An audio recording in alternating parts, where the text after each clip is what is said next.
जी अस्सलाम वालेकुम। आज हम क्लास 9 का जो चैप्टर नंबर 1 है जिसका नाम है रियल नंबर और उसकी जो रिव्यू एक्सरसाइज है उसको हम कंप्लीटली सॉल्व करेंगे। तो हमारे इस रिव्यू एक्सरसाइज के जो total number of the question है वो 1 से लेके ऑनवर्ड चल रहे हैं हमारे पास 10 तक।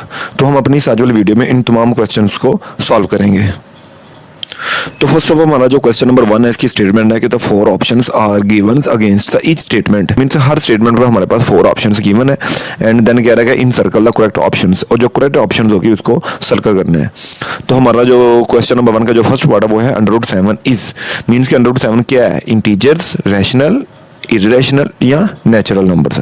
फर्स्ट ऑफ ऑल यहाँ पे इसमें जो ए ऑप्शन में कह रहा है इंटीजर से, और √7 तो इंटीजर हो नहीं सकता क्योंकि इंटीजर हमने पढ़ा है कि ये हमारे पास ये पॉजिटिव नंबर और ये पॉजिटिव नंबर एंड देन हमारे पास ये जो नेगेटिव नंबर होते हैं वो हमारे पास इंटीजर होते हैं। तो लगता है यहाँ कहीं भी हमारे पास ये √7 नहीं मेंशन हो रहा, तो लगता है ये इंटीजर तो हो नहीं सकता।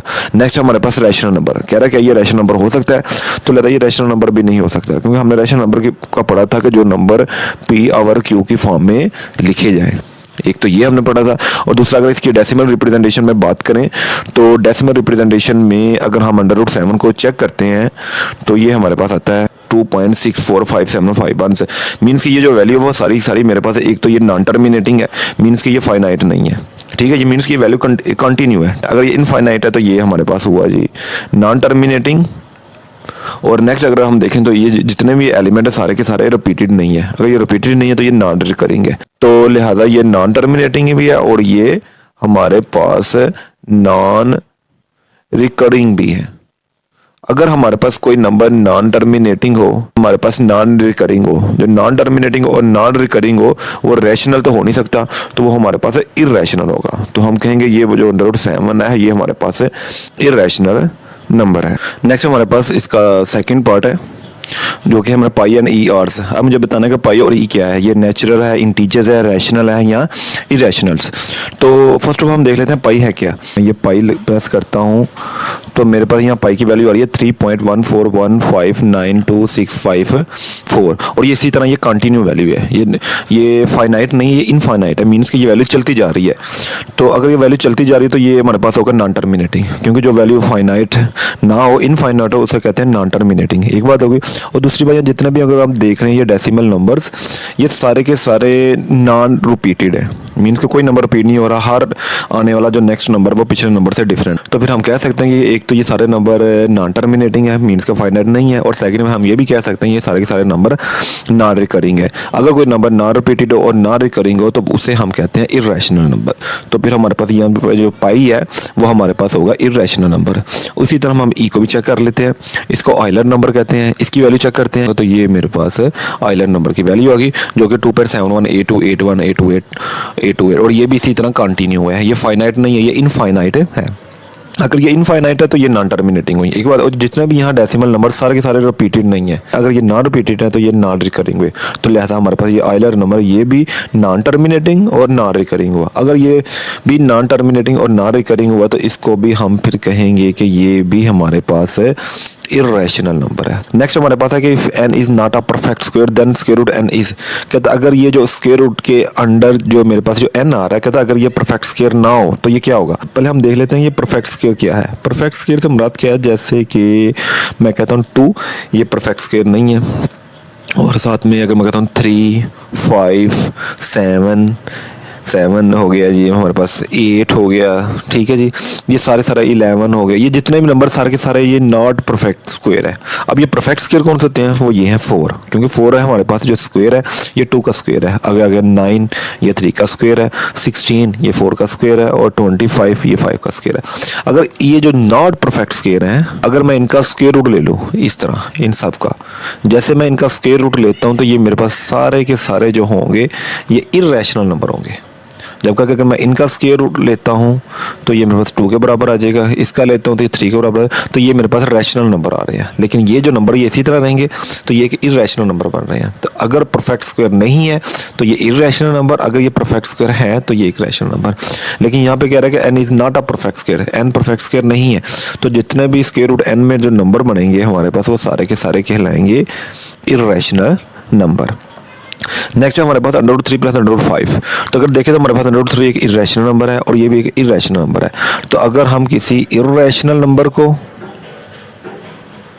प्लस करते हैं इरेशनल नंबर से तो हमारे पास जो नंबर आएगा वो भी इरेशनल नंबर ही होगा। तो यहाँ में हमारे पास ऑप्शन एक है इरेशनल नंबर की। तो लगता है जो क्वेश्चन नंबर जो इसका फोर्थ पार्ट है उसका जो करेक्ट आंसर होगा वो होगा इरेशनल नंबर। नेक्स्ट फिफ्थ में कह रहा है कि for all x belong to the और, मीन्स कि जितने भी एक्स सारे के सारे रियल नंबर को बिलोंग कर रहे हैं। एंड नेक्स्ट कह रहा है कि x is equal to x is called, means कि अगर सारे के सारे जो एक्स नंबर हैं वो रियल नंबर को बिलोंग करें और जो नंबर वो अपने ही नंबर के इक्विवेलेंट हो तब इसे हम क्या कहेंगे। अगर कोई नंबर अपने ही नंबर के इक्विवेलेंट हो और वो सारे के सारे रियल नंबर हो तब हम उसको कहते हैं ये एक रिफ्लेक्सिव प्रॉपर्टी है। अगर कोई नंबर अपने ही नंबर के इक्विवेलेंट आ जाए, ऐसे 2 = 2 3 और ये सारे के सारे हमारे पास अगर रियल नंबर हो तो ये जो प्रॉपर्टी है ये प्रॉपर्टी कहलाती है रिफ्लेक्सिव प्रॉपर्टी। तो यहाँ हम रिफ्लेक्सिव प्रॉपर्टी को हम सर्कल कर देते हैं।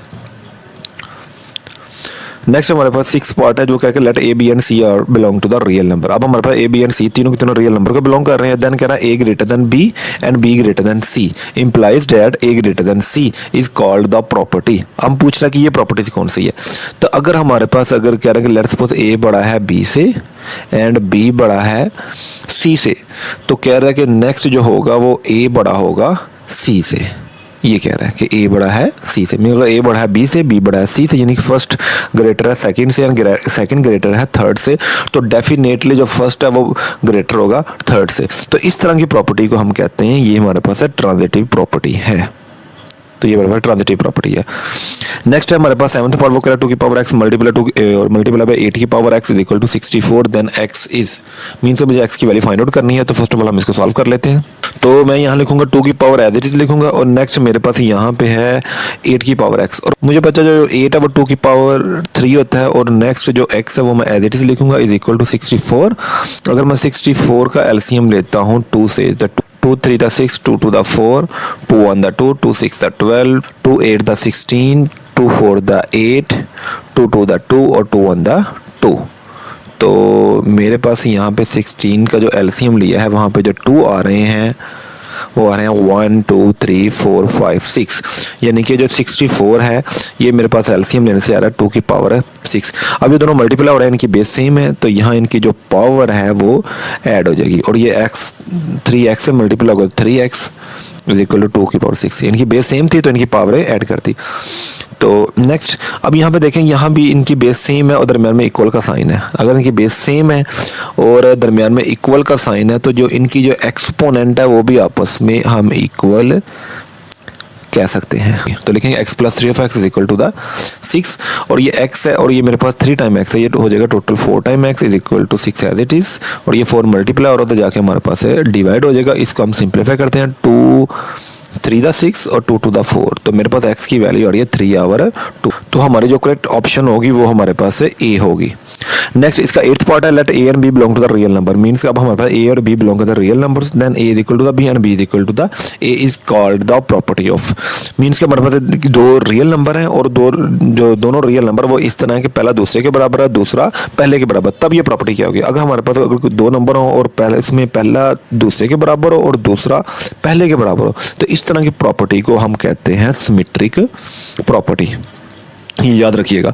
नेक्स्ट हमारे पास है √75 प्लस √27 है। अब इसको सॉल्व करना है तो यहाँ लिखते हैं जी √75 प्लस नेक्स्ट हम लिखते हैं जी √27। इसको सॉल्व करते हैं तो फर्स्ट ऑफ ऑल हम 75 का एलसीएम ले लेते हैं, इसको 5 से करते हैं तो 5 1 द 5 और 5 5 द 25, 5 3 द 15 और 3 1 द 3। जो स्क्वायर रूट आ रहा है वो आ रहा है 5 का स्क्वायर और 3 एज इट इज। तो नेक्स्ट मैं लिखूंगा 27 और 27 का मुझे पता है इसका जो एलसीएम वो 3 की पावर 2 और 3 है, मीन्स कि मैं 27 को करता हूँ 3 से 3 9 द 27, 3 3 द 9 और 3 1 द 3, तो मीन्स के 2 टाइम 3 और ये जस्ट 1 टाइम 3। अब जैसे मैं ये स्क्वायर रूट इसका सेपरेट करता हूँ ये स्क्वायर से कैंसिल आउट होगा और ये √3 एज इट इज आएगा और नेक्स्ट यहाँ पे जब मैं स्क्वायर रूट सेपरेट करूँगा ये से कैंसिल आउट होगा और यहाँ जस्ट मेरे पास 3 रहेगा। तो यहाँ मेरे पास आ रहा है 5 टाइम √3 और यहाँ आ रहा है मेरे पास 3 टाइम √3। तो अगर देखेंगे 5 टाइम अंडर 3 है, 3 टाइम अंडर 3 है, तो ये टोटल जो अंडर 3 होगा वो हमारे पास 8 टाइम अंडर 3 होगा। तो ये जो ऑप्शन है हमारे पास, ये ऑप्शन डी है। तो ये डी हमारी ऑप्शन करेक्ट ऑप्शन हुई। नेक्स्ट कह रहा था product of the 3 plus under root 5 and 3 minus under root 5 is, means कि इन दोनों की जो प्रोडक्ट है हमारे पास क्या आती है, prime number, irrational, odd number या रैशनल नंबर। तो अब हम इसको सॉल्व करेंगे तो तभी हमें पता लगेगा इसकी प्रोडक्ट क्या है, रैशनल या इररेशनल या ऑड नंबर। तो फर्स्ट ऑफ ऑल हम लिखते हैं पहले, फर्स्ट ऑफ ऑल कि हमारे पास जी क्या है जी 3 प्लस अंडर रूट 5 और 3 माइनस अंडर रूट 5, इसको सॉल्व करते हैं। तो अगर आप देखो तो हमारे पे ये दो सेम टर्म है, 3 और अंडर रूट 5। ये दो सेम टर्म में एक मरतबा प्लस हो रही हैं और एक मरतबा ये दो सेम टर्म में माइनस हो रही हैं। अगर ये दो सेम टर्म में एक मतलब प्लस और एक मतलब माइनस हो रही है तो फार्मूले के मुताबिक हम लिखेंगे जी पहली का स्क्वायर माइनस दूसरी रकम का स्क्वायर। और 3 का स्क्वायर ले तो हमारे पास 9 आएगा, तो ये स्क्वायर रूट से कैंसिल होगा, जस्ट मेरे पास यहाँ 5 आएगा। 9 में से जब 5 माइनस करूँगा मेरे पास आएगा 4, और ये जो 4 है ये हमारे पास एक रैशनल नंबर है। ठीक है जी, तो हमारा जो करेक्ट ऑप्शन है वो हमारे पास यहाँ पे डी है। तो इस तरह हमारा ये क्वेश्चन नंबर 1 कंप्लीट हुआ। अब हम नेक्स्ट क्वेश्चन नंबर 2 को स्टार्ट करते हैं। नेक्स्ट हमारे पास क्वेश्चन नंबर 2 है जिसमें ए की वैल्यू, बी की वैल्यू, सी की वैल्यू गिवन है और कह रहा है कि वेरीफाई करो कि ये एक फर्स्ट पार्ट को वेरीफाई करो, मीन्स इसकी लेफ्ट साइड को राइट साइड के इक्वलेंट लाना है, और इसी तरह इसका जो सेकंड पार्ट है उसमें भी मुझे लेफ्ट साइड को इक्वलेंट लाना है इसकी राइट साइड के। तो फर्स्ट ऑफ ऑल हम इसका जो फर्स्ट पार्ट है उसको सॉल्व करते हैं। तो फर्स्ट पार्ट में हमारे पास है जी A time B plus is equal to A B plus A C. तो यहाँ पे हम क्या करेंगे, सबसे पहले इसकी लेफ्ट साइड का आंसर निकालेंगे, फिर राइट साइड का आंसर निकालेंगे, और दोनों का बराबर अगर आंसर आता है तो ये हमारा रिजल्ट वेरीफाई हो जाएगा। तो लेफ्ट साइड में हमारे पास आ रहा है जी ए टाइम बी प्लस सी। तो ए की वैल्यू रिप्लेस करते हैं कि ए की वैल्यू हमारे पास है जी 3/2, और नेक्स्ट हम बी की वैल्यू रिप्लेस करते हैं जो कि हमारे पास है जी 5/3, और सी की वैल्यू है 7/5। तो नेक्स्ट हम कहेंगे इक्वल टू 3/2, हम एज इट इज लिखेंगे। यहाँ मेरे पास है डिनोमिनेटर में 3 और 5 आ रहा है, तो सबसे पहले हमें 3 और 5 का हम एलसीएम ले लेते हैं। तो ये जो 3 है और ये मेरे पास 5 है, तो 3 1 द 3, और 3 के टेबल में 5 नहीं आता तो 5 हम एज इट इज लिखेंगे। नेक्स्ट हम इसको 5 से करेंगे, तो 5 1 द 5, तो ये 3 और 5 इसका एलसीएम आ रहा है। और 3 5 को जब मल्टीप्लाई करता हूँ मेरे पास आता है 15, तो लिहाजा इसका जो एलसीएम होगा वो हमारे पास होगा 15। तो अब हम यहाँ अपनी वैल्यू रिप्लेस करते हैं। तो फर्स्ट ऑफ ऑल हम क्या करेंगे, अपना इस एलसीएम को लिखेंगे, और यहाँ पे फर्स्ट के डिनोमिनेटर के नीचे 3 है तो इसको हम 3 से डिवाइड करेंगे। तो मैं 3 से जब इसको डिवाइड करूँगा मेरे पास 3 5 द 15, और जो आपके पास वैल्यू आएगी उस वैल्यू को इसके ऊपर वाली वैल्यू से मल्टीप्लाई करते हैं। तो यहाँ मेरे पास 5 है, तो इसको मैं 5 से मल्टीप्लाई करूँगा तो मेरे पास आएगा 25। तो यहाँ पर हम वैल्यू रिप्लेस करेंगे, फर्स्ट वैल्यू हमारे पास 25 आई है। और नेक्स्ट अगेन इसी तरह करेंगे, हम दोबारा फिर से अपना एलसीएम रिप्लेस करेंगे, और सेकेंड टर्म के डिनोमिनेटर में जो वैल्यू है वो हमारे पास 5 है, तो 5 से हम डिवाइड करेंगे। तो 5 से जब डिवाइड करता हूँ 3 आता है, तो जो वैल्यू आएगी इसको उसके ऊपर वाली टर्म के साथ मल्टीप्लाई करना है। तो वहाँ पे 7 है, तो 7 से मल्टीप्लाई करने से मेरे पास आ रहा है 21। तो जैसे 7 3 से मल्टीप्लाई 21, तो यहाँ हम 21 को हम रिप्लेस करेंगे। तो नेक्स्ट 3/2 एज इट इज, ये 25 और ये 21 है। 25 को 21 में जब मैं ऐड करता हूँ तो मेरे पास आता है जी 46, और नीचे 15 as it is. Okay, next अगर हम देख रहे हैं तो ये 3 और ये 15 ये दोनों आपस में सिंप्लीफाई हो सकते हैं, तो इसको कर देते हैं 3 1 द 3 और 3 5 द 15, और इसी तरह ये भी सिंप्लीफाई हो सकते हैं 46 और 2, तो 2 1 द 2, और यहाँ पे लिखेंगे 2 2 द 4 और 2 3 द 6। तो ऊपर 23 इस 1 से मल्टीप्लाई होगा, जस्ट मेरे पास 23 आएगा, और ये 5 इस 1 से मल्टीप्लाई होगा तो जस्ट मेरे पास है 5 आएगा। ये इसकी लेफ्ट हैंड साइड है। अब हम इसकी राइट हैंड साइड करते हैं। तो इसकी सबसे पहले हम इसकी राइट हैंड साइड लिखते हैं जो कि हमारे पास है जी ए बी प्लस ए सी। इनकी वैल्यू रिप्लेस करते हैं। ए की वैल्यू मेरे पास है 3/2, और बी की वैल्यू है मेरे पास 5/3, और ए की वैल्यू अगेन मेरे पास है जी 3/2, और सी की वैल्यू मेरे पास यहाँ है 7/5। ओके, तो यहाँ पे ये 3 से कैंसिल आउट होगा, और जस्ट मेरे पास रह जाएगा 5/2, और यहाँ पे कोई भी कैंसिल आउट नहीं हो रहा, तो इसको इसी तरह मल्टीप्लाई कर देंगे। 3 7 से मल्टीप्लाई होगा तो 21, 5 2 से मल्टीप्लाई होगा तो मेरे पास आ जाएगा यहाँ पे 10। अब यहाँ पे मैं 2 और 10 है, और 2 और 10 का हम एलसीएम ले लेते हैं।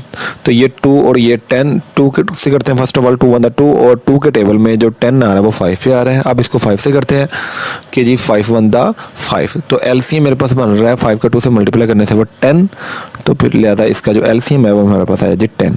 फर्स्ट ऑफ ऑल हम एलसीएम लिखेंगे और फर्स्ट टर्म के डिनोमिनेटर 2 है तो इसको 2 से डिवाइड करेंगे। जैसे डिवाइड करते हैं मेरे पास आता है 5, तो इस 5 को इस ऊपर वाले 5 से मल्टीप्लाई करते हैं तो हमारे पास आ रहा है 25। तो ये हम 25 रिप्लेस करेंगे। नेक्स्ट अगेन हम एलसीएम लिखेंगे, सेकंड टर्म के नीचे जो है उससे हम डिवाइड करेंगे तो 10 10 से कैंसिल आउट होगा, मेरे पास बचेगा जस्ट 1। इस 1 को इस ऊपर वाले टर्म से हम मल्टीप्लाई करेंगे 21 से तो हमारे पास आएगा जी 21। तो ये 25 और ये 21 है, इसको ऐड करते थे हमारे पास यहाँ आया 46 और नीचे 10 एज इट इज़। अब इनको सिंप्लीफाई कर देते हैं 2 के टेबल से, तो 2 5 द 10, 2 2 द 4 और 2 3 द 6। तो ये मेरे पास आ गया जी 23/5। तो अगर देखें तो लेफ्ट साइड का भी मेरे पास जो आंसर है वो 23/5 है और राइट का भी 23/5 है। तो फिर हम कह सकते हैं जी left hand side is equal to right hand side. ये हमारा क्वेश्चन सॉल्व हो गया। अब इसका हम सेकंड पार्ट देखते हैं। तो सेकंड पार्ट में भी फर्स्ट ऑफ ऑल हम क्या करेंगे, इसकी लेफ्ट हैंड साइड लेंगे पहले, जो कि हमारे पास है जी a + b और साथ में c मल्टीप्लाई हो रहा है। तो सबसे पहले हम a की वैल्यू रिप्लेस करते हैं जो कि हमारे पास है 3/2 और b की वैल्यू है जी हमारे पास 5/3 और c की वैल्यू है जी 7/5।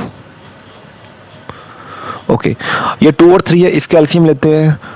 तो ये 2 और 3 का जब एलसीएम लेता है 2 1 द 2 और 2 के टेबल में 3 नहीं आता तो 3 एज इट इज आएगा। नेक्स्ट 3 1 द 3, 3 2 से मल्टीपल होगा तो एलसीएम हमारे पास आ रहा है 6। तो अगेन एलसीएम लिखेंगे, फर्स्ट टर्म के नीचे हमारे पास 2 है तो 2 से हम इसको डिवाइड करेंगे, 2 3 द 6। इस 3 को इसके ऊपर वाली जो टर्म 3 है उससे मल्टीप्लाई करेंगे तो 3 3 द 9।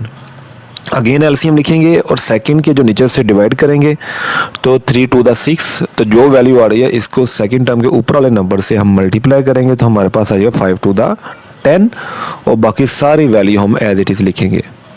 9 को 10 में ऐड करेंगे तो हमारे पास आ जाएगा 19 और नीचे वाला 6 एज इट इज़ और नेक्स्ट 7/5 भी as it is.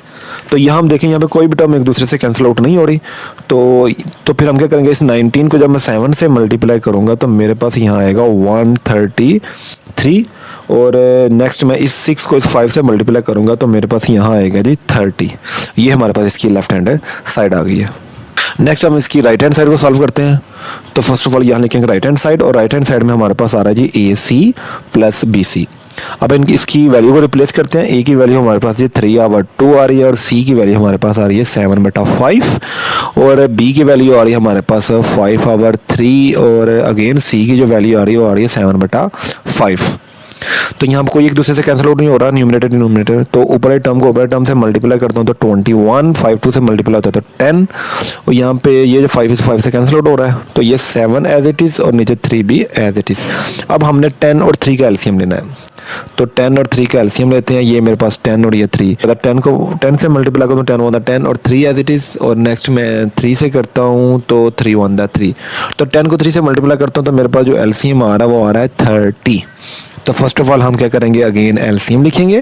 First term का जो डिनोमिनेटर है 10 उससे हम इसको डिवाइड करेंगे। जैसे ये 30 को 10 से डिवाइड करता हूँ मेरे पास आंसर आता है 3। तो इस 3 को हम मल्टीप्लाई करेंगे ऊपर जो टर्म 21 से और जैसे ये 321 से मल्टीप्लाई होता है तो मेरे पास जो वैल्यू आती है 63। तो यहाँ पे मैं 63 को रिप्लेस करूँगा। नेक्स्ट अगेन अपना एलसीएम लिखूंगा और इस 3 से मैं इसको डिवाइड करूंगा तो 3 1 3 और ये 0 वैसे का वैसे। तो मेरे पास 10 आ रहा है तो सेकंड टर्म का जो न्यूमरेटर है उससे मैं मल्टीप्लाई करूंगा तो मेरे पास यहाँ आएगा जी 70। तो ये मैं 70 को रिप्लेस कर दिया। तो 63 को 70 में ऐड करता हूँ मेरे पास आता है 133 और नीचे वाला 30 एज इट इज़। तो लेफ्ट साइड का भी आंसर 133/30 है, राइट साइड का भी आंसर 133/30 है। तो हम कह सकते हैं जी left hand side is equal to right hand side. तो ये हमारा वेरीफाइड रिजल्ट है। नेक्स्ट हमारे पास क्वेश्चन नंबर 3 है कि if a is equal to 4/3 and b is equal to 5/2 and c is equal to the 7/4 and then verify the associative properties of the real number with respect to the additions and with respect to the multiplications। Means मुझे a और b से c की value को use करते हुए मुझे associative property को verify करना है with respect to the addition and with respect to the multiplications. तो फर्स्ट ऑफ ऑल हम with respect to the addition हम इसको वेरीफाई करते हैं।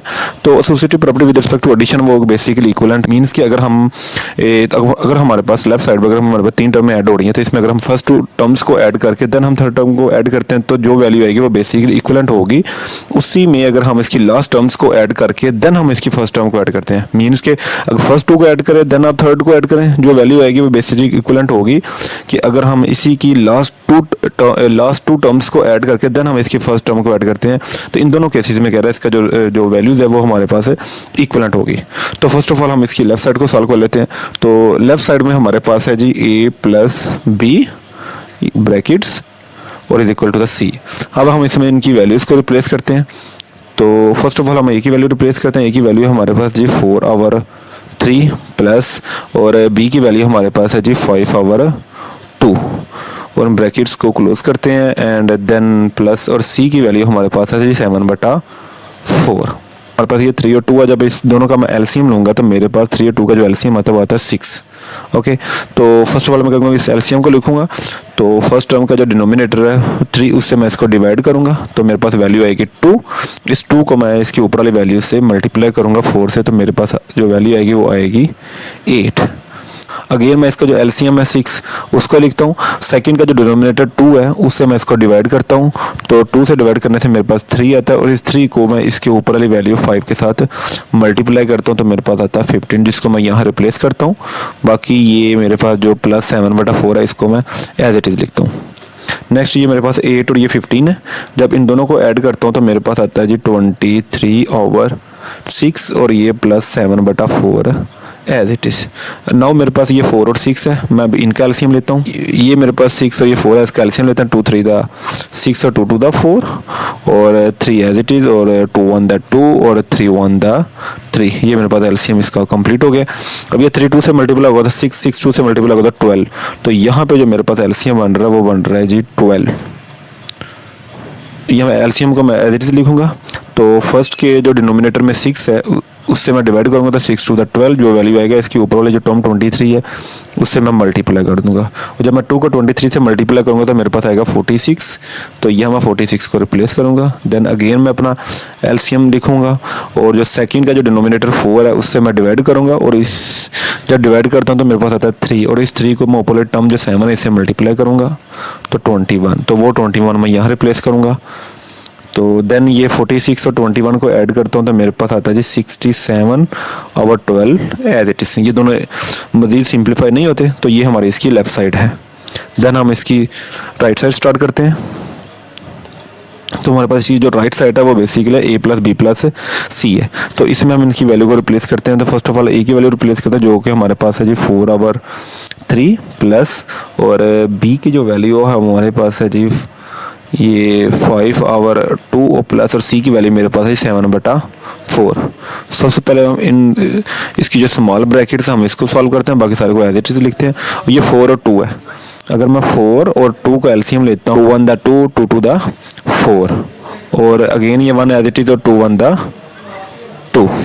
तो 2 को 2 से मल्टीप्लाई करता हूँ तो 4 आता है, तो 4 इसका एलसीएम है। तो यहाँ एलसीएम लिखूंगा। फर्स्ट टर्म का जो डिनोमिनेटर है उससे मैं डिवाइड करूंगा तो 2 2 द 4 और ये 2 जब इस 5 से मल्टीप्लाई होगा तो मेरे पास आएगा जी 10। वो 10 मैं यहाँ रिप्लेस करूंगा। नेक्स्ट अगेन अपना एलसीएम लिखूंगा। सेकंड टर्म का जो डिनोमिनेटर उससे डिवाइड करने से मेरे पास 1 और 1 जब 7 से मल्टीप्लाई होगा तो मेरे पास आएगा जी 7। अगेन ये 4/3 एज इट इज़ और ये 10 और 7 को ऐड करता हूँ तो मेरे पास आता है 17/4। अब हम इस 3 और 4 का एलसीएम लेते हैं। 3 जब मैं इस 3 और 4 का जो एलसीएम लेता हूँ, ये फर्स्ट ऑफ ऑल 3 से करता हूँ 3 1 द 3 4 एज इट इज़ और नेक्स्ट 4 से करता हूँ तो 4 1 द 4 द 3 4 द 12। तो इसका जो एलसीएम आ रहा है वो हमारे पास आ रहा है जी 12 आ रहा है। तो एलसीएम को लिखो। फर्स्ट टर्म का डिनोमिनेटर 3 से मैं इसको डिवाइड करता हूँ 3 4 द 12।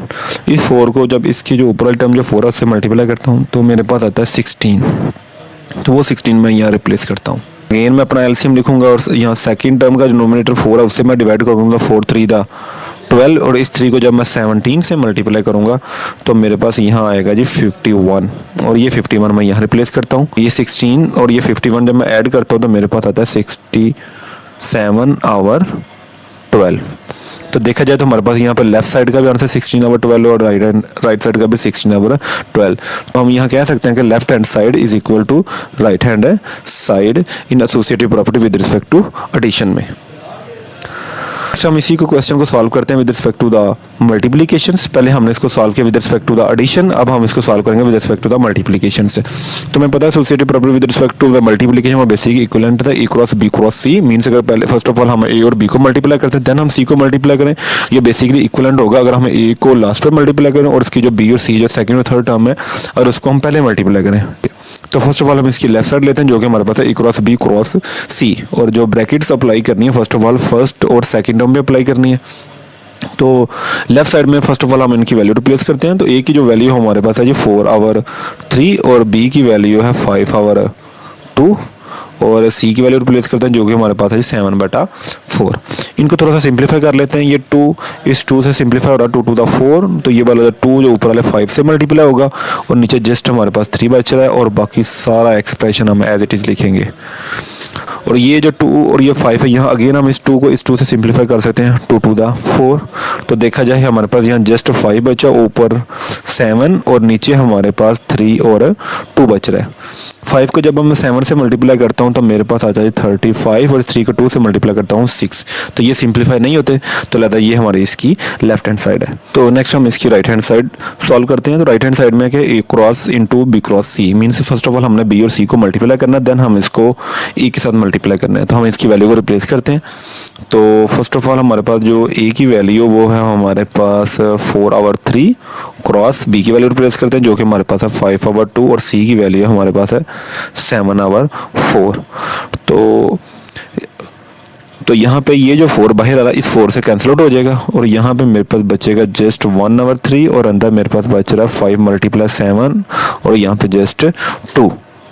तो इस 5 को 7 से मल्टीप्लाई करता हूँ तो मेरे पास आता है 35 और ये जो 3 इस 2 से मल्टीप्लाई होगा तो मेरे पास आएगा जी 6। इस तरह मेरी ये वाली लेफ्ट साइड और यहाँ पे जो मेरे पास राइट हैंड साइड जनरेट दोनों आपस में इक्वल हुई, तो फिर हम कह सकते हैं कि जी left hand side is equal to right hand side. Next हमारे पास क्वेश्चन नंबर 4 है, उसकी स्टेटमेंट है कि इज 0 और रैशनल नंबर्स एक्सप्लेन्स। कह रहा है कि क्या 0 रैशनल नंबर है, अगर है तो इसको एक्सप्लेन करें। तो फर्स्ट ऑफ ऑल इसको एक्सप्लेन करने से पहले हम देख लेते हैं कि रैशनल नंबर क्या है। हमने पढ़ा हुआ है कि किसी भी नंबर को उस वक्त हम रैशनल नंबर कहेंगे अगर हम इसको पी और क्यू की फॉर्म में एक्सप्रेस कर सकें, और दूसरी कंडीशन ये है कि ये पी और क्यू है दोनों के दोनों हमारे पास इंटीजर्स हो, और थर्ड वन में ये कहा गया कि जो क्यू है जिसको हम एज इंटीजर ले रहे हैं ये 0 के बराबर नहीं होना चाहिए। अगर किसी नंबर्स इन कंडीशंस को फॉलो करता है तो हम उसे कहेंगे ये एक रैशनल नंबर है। तो चेक करते हैं कि 0 इस नंबर इन कंडीशंस को 0 के फॉलो करता है कि नहीं करता। तो लेट्स सपोज कर लें ये हमारे पास 0 है, तो हम इस 0 को लिख सकते हैं 0/1। तो देखा जाए तो ये पी और क्यू की फॉर्म में एक्सप्रेस हो चुका हुआ है। और सेकंड ये 0 और 1 दोनों हमारे पास इंटीजर्स हैं। और थर्ड वन कंडीशन क्या गई थी, जो हमारे पास जो नीचे वाली डिनोमिनेटर वो 0 के इक्विवेलेंट नहीं होने चाहिए। तो देखा जाए हमारे पास ये जो 1 है ये 0 के बराबर नहीं है। इस तरह हम इसको कह सकते हैं 0 हमारे पास एक रैशनल नंबर है। इसकी एक और एग्जांपल देख लेते हैं। लेट्स सपोज हमारे पास 0 है, हम इसको लिख सकते हैं 0/2। तो देखा जाए ये पी और क्यू की फॉर्म में एक्सप्रेस है और जो नीचे वाला जो डिनोमिनेटर 2 है वो 0 के बराबर नहीं है। तो इस तरह ये जो दो एग्जांपल्स मैंने यूज की हैं इन दोनों एग्जांपल से ये वेरीफाई हो रहा है कि 0 हमारे पास एक रैशनल नंबर है। तो स्टेटमेंट की फॉर्म में एक्सप्रेस करते हैं तो हम कुछ इस तरह लिखेंगे 0 इज अ रैशनल नंबर। तो फर्स्ट ऑफ ऑल लिखेंगे हाँ जी yes 0 is a rational number.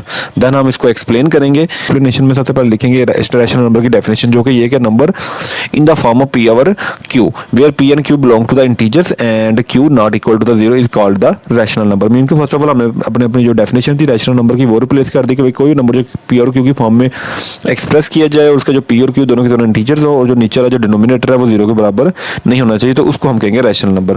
फिर देन हम लिखेंगे the number 0 can be express as, means कि हम 0 नंबर्स को हम इस तरह एक्सप्रेस कर सकते हैं 0/1 0/2 0/3 एंड सो ऑन। मीन्स कि हम जो 0 है इसको इन तमाम नंबर की फॉर्म में एक्सप्रेस कर सकते हैं। अगर हम 0 के इस नंबर की फॉर्म में एक्सप्रेस कर सकते हैं तो फिर यहाँ पर हम कहेंगे कि जो हमारे पास जो है जो 0 है वो हमारे पास एक इंटीजर्स है एंड 1 और 2 वो भी हमारे पास इंटीजर है, मीन दोनों हमारे पास इंटीजर्स हो गए। तो यहाँ पर हम कह सकते हैं जो 0 भी हमारे पास इंटीजर है जो ऊपर वाला, और नीचे जितने भी नंबर 1 2 3 4 ये सारे के सारे हमारे पास क्या है इंटीजर है।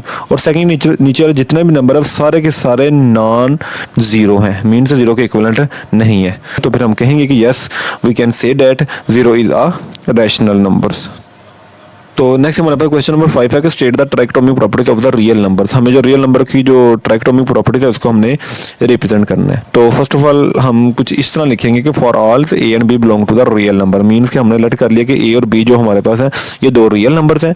तो अगर ये दो रियल नंबर्स हैं तो इनमें कुछ इस तरह की पॉसिबिलिटीज होनी चाहिए कि आइदर ये ए ग्रेटर देन बी और ए इज इक्वल टू बी या ए लेस देन बी। मीन्स कि कुछ इस तरह कह रही है ये प्रॉपर्टीज़ कि अगर हम कोई से दो रियल नंबर लेते हैं, कोई से दो, तो उनमें तीन तरह की पॉसिबिलिटीज होगी। तो फर्स्ट वन ये है कि या तो पहला नंबर दूसरे नंबर से बड़ा होगा, या पहला नंबर दूसरे नंबर के बराबर होगा, या पहला नंबर दूसरे नंबर से छोटा होगा। तो ये हमारे पास है ट्राइकोटोमिक प्रॉपर्टीज ही। तो कहेंगे this is called the trichotomic properties. हमारे पास क्वेश्चन नंबर 6 है जिसकी स्टेटमेंट है कि find the two rational number between 4 and 5। Means कि मुझे दो रैशनल नंबर फाइंड आउट करने हैं जो कि 4 और 5 के बिटवीन हो। तो लेट्स सपोज कर लो कि ये हमारे पास दो नंबर है जिसमें ये हमारे पास लेट कर लेंगे 4 है और ये हमारे पास लेट कर लो 5 है। मुझे इन दो नंबरों के दरमियान दो रैशनल नंबर फाइंड आउट करने हैं। तो अगर मुझे दो नंबरों के बिटवीन एक नया नंबर फाइंड आउट करना जो कि लेट्स सपोज कर लो ये है, तो उसको फाइंड आउट करने के लिए हम यहाँ पे एवरेज वाला मेथड यूज़ करेंगे। मीन्स कि अगर मैं 4 और 5 के दरमियान अगर जस्ट इसकी एवरेज निकाल लूँ तो मेरे पास ये वाला नंबर फाइंड आउट हो जाएगा जो कि हमारे पास एक रैशनल नंबर होगा। तो इसके लिए हम सबसे पहले लेट करेंगे the average of the 4 and 5, वो हम सबसे पहले फाइंड आउट करते हैं। तो एवरेज फाइंड आउट करने के लिए क्या करूँगा, मैं 4 और 5 को ऐड करके इसको 2 पे डिवाइड कर दूंगा। तो 4 + 5 इज इक्वल टू 9 और डिवाइडेड बाय 2। ये सिंप्लीफाई नहीं होता तो लिहाजा ये हमारे पास है इसका फर्स्ट रैशनल नंबर आ गया हुआ, क्योंकि हमने दो रैशनल नंबर फाइंड आउट करना है जिसमें से हमारे पास जो पहला रैशनल नंबर है वो 9/2 है। तो हम यहाँ मेंशन कर देंगे जी हमारे पास ये जो नंबर जो आया वो 9/2 है। अब हमें इसका second rational number find out करना है। तो second rational number find out करने के लिए मैं दो नंबर यूज़ कर रहा हूँ। एक तो हमारे पास जो 5 है वो यूज़ कर रहा हूँ, दूसरा मेरे पास जो 9/2 है ये यूज़ कर रहा हूँ। तो इन दोनों के दरमियान जो एवरेज निकालूंगा उससे जो एक नंबर नया इंट्रोड्यूस होगा जो कि इस पोजीशन पे होगा उसको हम कहेंगे ये इसका सेकंड रैशनल नंबर है। तो उसके लिए हम क्या लिखेंगे, now we find the average of 9/2 and 5। Means कि अब हमें इस नंबर की और इस नंबर 5 की एवरेज फाइंड आउट करते हैं। तो उसी तरह अगर एवरेज फाइंड आउट करनी है तो सबसे पहले क्या करूँगा, इन दोनों को डिवाइड करूँगा 2 से और इन दोनों नंबरों को ऐड कर दूँगा। तो हम ये 9/2 + 5 को सॉल्व करते हैं। मुझे पता है 5 के नीचे कुछ नहीं है तो यहाँ पे 1 है। अगर 2 और 1 का मैं अगर एलसीएम लेता हूँ यहाँ पे तो मेरे पास आएगा जी 2। तो इस 2 को मैं लिखूंगा ऊपर और इस 2 से जब मैं इससे डिवाइड करूंगा तो मेरे पास आएगा 1 और इस 1 को जब हम इस 9 से मल्टीप्लाई करेंगे तो हमारे पास आएगा जी 9। नेक्स्ट फिर हम इसका दोबारा फिर से एलसीएम लिखेंगे जो कि हमारे पास 2 है और सेकंड टर्म के नीचे डिनोमिनेटर 1 है और इस 1 से डिवाइड करूंगा तो मेरे पास आएगा 2 और इस 2 को जो ऊपर वाली जो टर्म है मेरे पास 5 मैं इससे मल्टीप्लाई करूँगा तो 5 × 2 = 10 और नीचे वाला 2 वैसे का वैसा ही। Next 9 + 10 is equal to the 19 और नीचे वाला 2 एज इट इज। अगेन 19 और 2 लिखेंगे, ये जो 2 नीचे आएगा और नीचे जो डिनोमिनेटर में ऑलरेडी पहले 2 है वो इस 2 से मल्टीप्लाई हो जाएगा और जैसे 19 2 से मल्टीप्लाई होगा तो मेरे पास आएगा 4। तो फिर हम कहेंगे हमारे पास जो सेकंड रैशनल नंबर जो आ रहा है वो आ रहा है 19/4। तो इस तरह फिर हम एट द एंड लिखेंगे with us the two rational numbers between 4 and 5 are 9/2 and 19/4। Means कि ये हमारे पास दो रैशनल नंबर आ चुके हुए हैं। नेक्स्ट हम क्वेश्चन नंबर 7 स्टार्ट करते हैं जिसकी स्टेटमेंट है कि सिंप्लीफाई द फॉलोइंग। मीन कि मेरे पास ये 1 2 और ये 3 डिफरेंट पार्ट्स हैं, मुझे इनको सिंप्लीफाई करना है। तो फर्स्ट ऑफ ऑल हम इसके पहले पार्ट को सिंप्लीफाई करते हैं। तो पहले पार्ट में अगर देखें तो हमारे पास लिखा हुआ x की पावर 5 y की पावर 35 और z की पावर 25 और इसका जो रेडिकल है वो हमारे पास है 5 है। फर्स्ट ऑफ ऑल हम इस रेडिकल फॉर्म को कन्वर्ट करते हैं एक्सपोनेंशियल फॉर्म में। तो मुझे पता है कि अगर मुझे इस रेडिकल फॉर्म को एक्सपोनेंशियल फॉर्म में कन्वर्ट करना है तो ये जो टर्म है सारी की सारी एज इट इज लिखूंगा। तो इसका जो रेडिकल जो 5 है हम इसको एक्सपोनेंशियल फॉर्म में कन्वर्ट करने के लिए लिखेंगे 1/5। मीन्स कि अगर ये हमारे पास रेडिकल 5 है तो एक्सपोनेंशियल फॉर्म इसकी बनती है 1/5।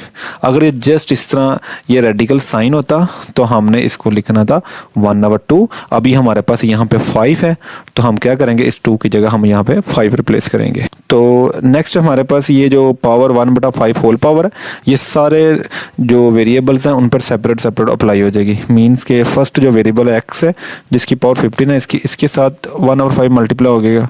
नेक्स्ट हमारे पास y की पावर 35 है 1/5 इस पर अप्लाई हो जाएगा। उससे नेक्स्ट हमारे पास z की पावर 20 है ये उस पर अप्लाई हो जाएगा। तो अब हम इनको सिंप्लीफाई करते हैं, तो ये 15 और 5 है, इस 15 को जब 5 से डिवाइड करेंगे तो हमारे पास आएगा जी 3, और ये 35 इस 5 से डिवाइड होगा तो हमारे पास आएगा 7, और इस 20 को 5 से डिवाइड करेंगे तो हमारे पास आएगा जी 4।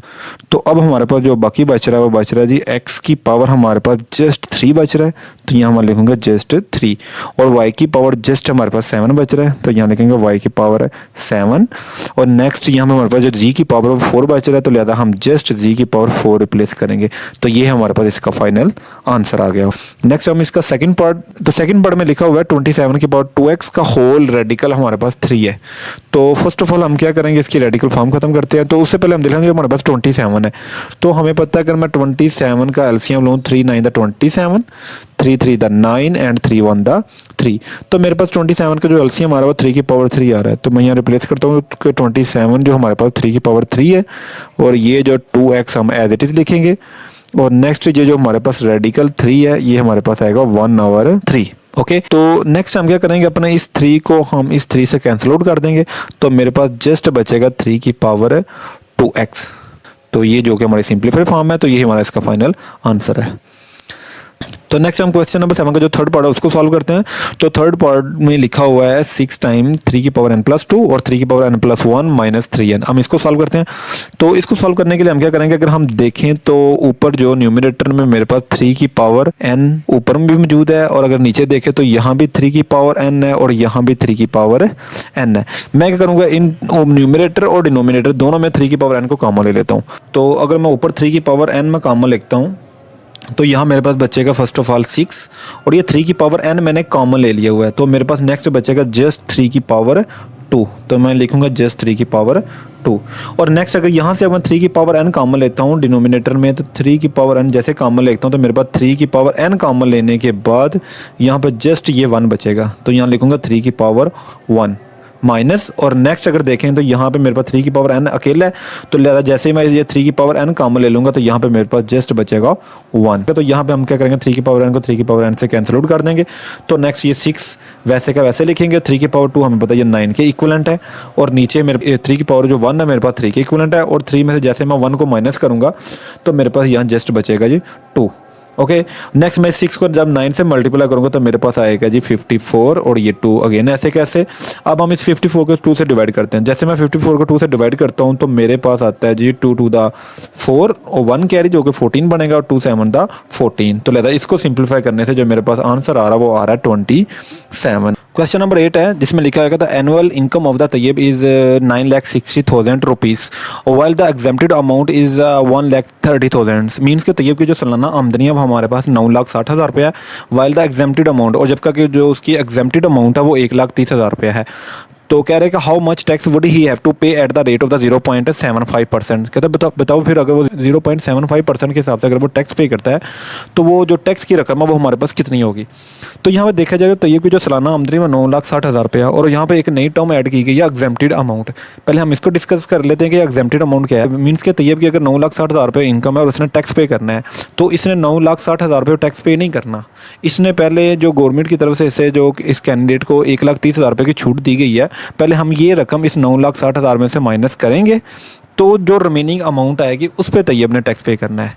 मीन्स के यहाँ पे अगर 9,60,000 रुपये है, उसकी 1,30,000 रुपये इसकी एग्जेम्प्टेड अमाउंट है, तो पहले हम इस 9,60,000 रुपये में पहले हम इसकी जो 1,30,000 रुपये एग्जेम्प्टेड अमाउंट है जो कि गवर्नमेंट की तरफ से इसको रिलैक्सेशन मिली है कि भैया आपने 1,30,000 रुपये टैक्स नहीं पे करना, तो इस अमाउंट को माइनस करें पहले 9,60,000 में, तो जो इसकी जो रिमेनिंग अमाउंट आएगी जो कि तकरीबन बनती है 8,30,000 रुपया, तो आपने इस पर टैक्स पे करना है। तो इस तरह जो टैक्स फ्री अमाउंट जो गवर्नमेंट की तरफ से मिलती है कैंडिडेट्स को, उसको हम कहते हैं एग्जेम्प्टेड अमाउंट।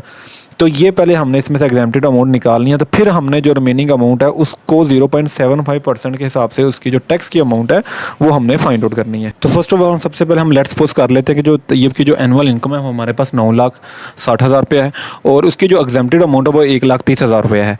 तो जो टैक्स का यहाँ पे रेट जो गिवन हमारे पास 0.75% है। तो हमारे पास जो टैक्सेबल इनकम है वो बेसिकली जो हमने फाइंड आउट करनी है जिस पे उसने टैक्स पे करना है, वो हमारे पास जो इक्वलेंट होगी वो होगी एनुअल इनकम माइनस पास एग्जेम्प्टेड अमाउंट। तो हमारे पास जो एनुअल इनकम है हमारे पास 9,60,000 रुपया और जिसके जो एग्जेम्प्टेड अमाउंट है वो 1,30,000 रुपया है। जैसे मैं 9,60,000 रुपये में 1,30,000 सब्ट्रैक्ट करता हूँ तो मेरे पास 8,30,000 रुपये आती है।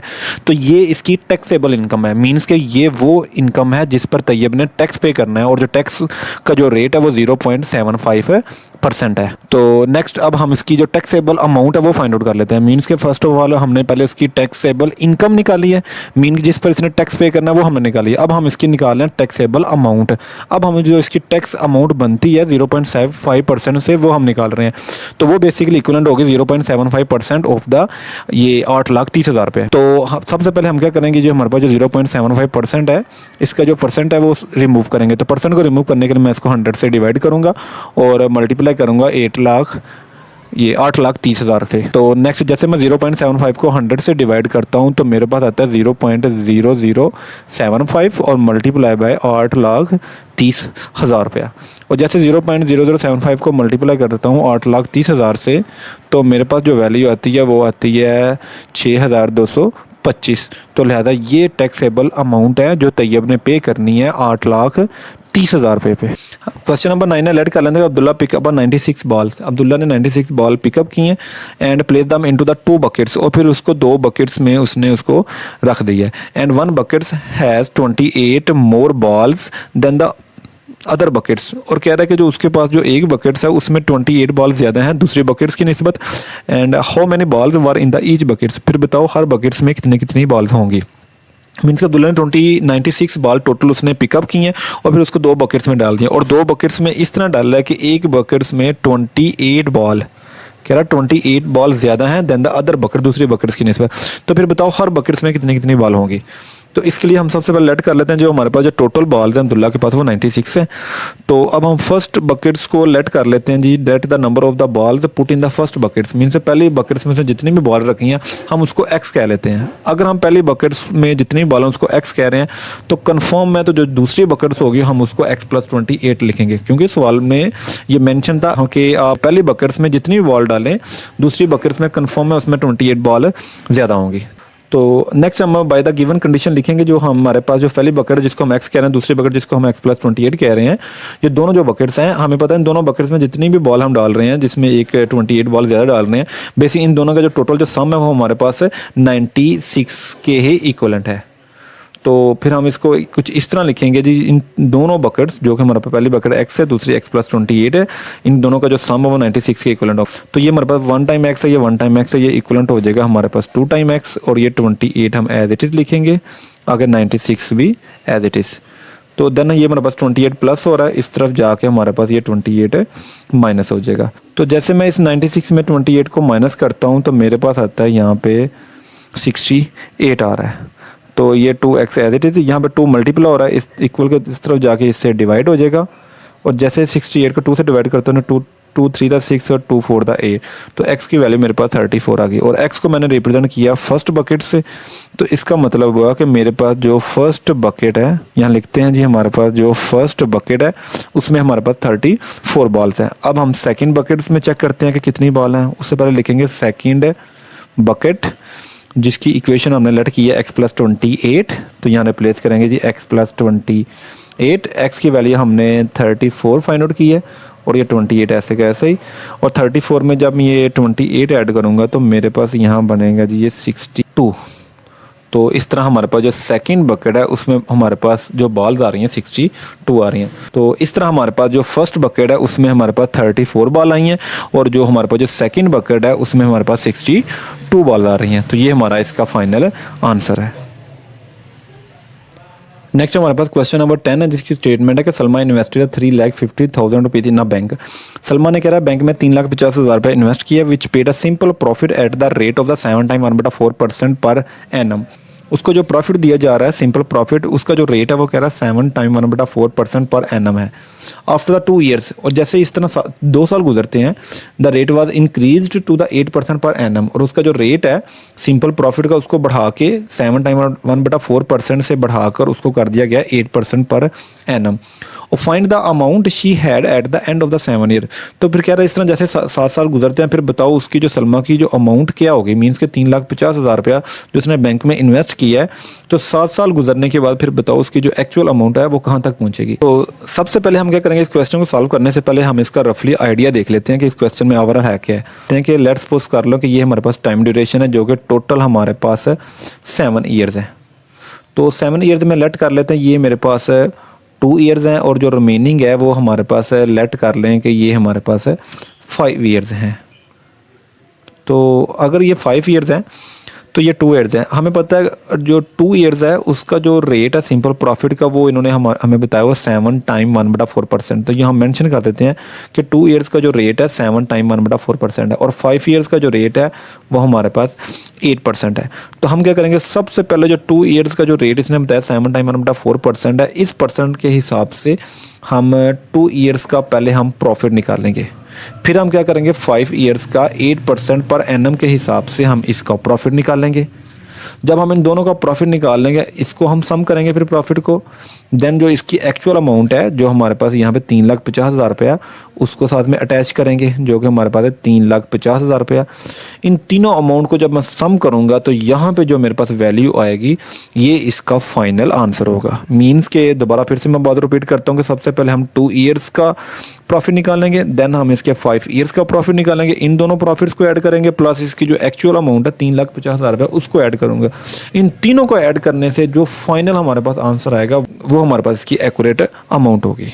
तो सबसे पहले हमें पता है जो हमारी जो प्रिंसिपल अमाउंट है, मीन को हमारी जो एक्चुअल अमाउंट है वो 3,50,000 रुपये है, क्योंकि सलमान जो इन्वेस्ट की थी वो अमाउंट हमारे पास 3,50,000 रुपये है। तो अब हम यहाँ क्या करेंगे, सबसे पहले हम 2 ईयर्स का जो प्रॉफिट है वो फाइंड आउट करेंगे। तो उसके लिए हम सबसे पहले हम हेडिंग देंगे कि find the profit for 2 years, mean कि हम सबसे पहले 2 ईयर्स का जो प्रॉफिट है वो फाइंड आउट कर रहे हैं। अगर 2 ईयर्स का प्रॉफिट है तो उसके हिसाब से हमारा जो टाइम होगा वो हमारे पास 2 ईयर्स होगा। तो 2 ईयर्स का जो नेक्स्ट हमारे पास जो रेट होगा वो होगा 7 टाइम 1/4%। तो ये मिक्स फ्रैक्शन है, तो हम इसको सिंपल फ्रैक्शन में पहले कन्वर्ट कर लेते हैं। 7 को 4 से मल्टीप्लाई करेंगे तो 28 आएगा, 28 में 1 ऐड करेंगे तो हमारे पास आएगा जो 29 और नीचे 4 एज इट इज़, और ये परसेंटेज का साइन भी एज इट इज़। नेक्स्ट हम 29 को जब हम 4 से डिवाइड करेंगे तो हमारे पास जो आएगा वो 7.25% इसकी वैल्यू आएगी। मीन्स के जो मिक्स फ्रैक्शन है हमने इसको कन्वर्ट कर दिया डेसिमल फॉर्म में। नेक्स्ट हम जानते हैं कि अगर हमने 2 ईयर्स का प्रॉफिट निकालना है तो 2 ईयर्स का जो प्रॉफिट है उसका फार्मूला बन रहा है principal amount multiply by time multiply by rate. ये बेसिकली ये फार्मूला सिंपल प्रॉफिट निकालने का। तो अब हम इसमें इनकी वैल्यू रिप्लेस करते हैं। तो first of all principal amount की वैल्यू रिप्लेस की, देन मैंने टाइम जो 2 ईयर वो रिप्लेस किया, और नेक्स्ट मैंने जो रेट है मेरे पास 7.25% उसको रिप्लेस किया। अब मैं नेक्स्ट स्टेप में क्या करूँगा, ये जो हमारे पास जो परसेंट का साइन है इसको रिमूव करूँगा। तो मुझे पता है अगर मुझे परसेंटेज का जो साइन है इसको रिमूव करना है तो मैं क्या करूँगा, इस वैल्यू को 100 से डिवाइड कर दूँगा। तो अब मैं 7.25 को जैसे मैं 100 से डिवाइड करता हूँ तो मेरे पास जो वैल्यू आती है वो आ रही है 0.0725। ये डिवाइड करने से मेरे पास वैल्यू आ रही है। तो अब मैं क्या करूँगा, 3,50,000 रुपया, ये जो 3,50,000 रुपया है इसको मैं मल्टीप्लाई करूँगा 2 से, और फिर मैं इसको मल्टीप्लाई करूँगा 0.0725 से मल्टीप्लाई करूँगा तो मेरे पास जो प्रॉफिट की अमाउंट आ रही है वो बन रही है 50,750 रुपये। ये बेसिकली प्रॉफिट आ रहा है मेरे पास 2 ईयर्स का। अब मेरे पास 2 ईयर्स का प्रॉफिट आ गया। अब मैं प्रॉफिट जो फाइंड आउट करूँगा वो 5 ईयर्स का निकालूंगा।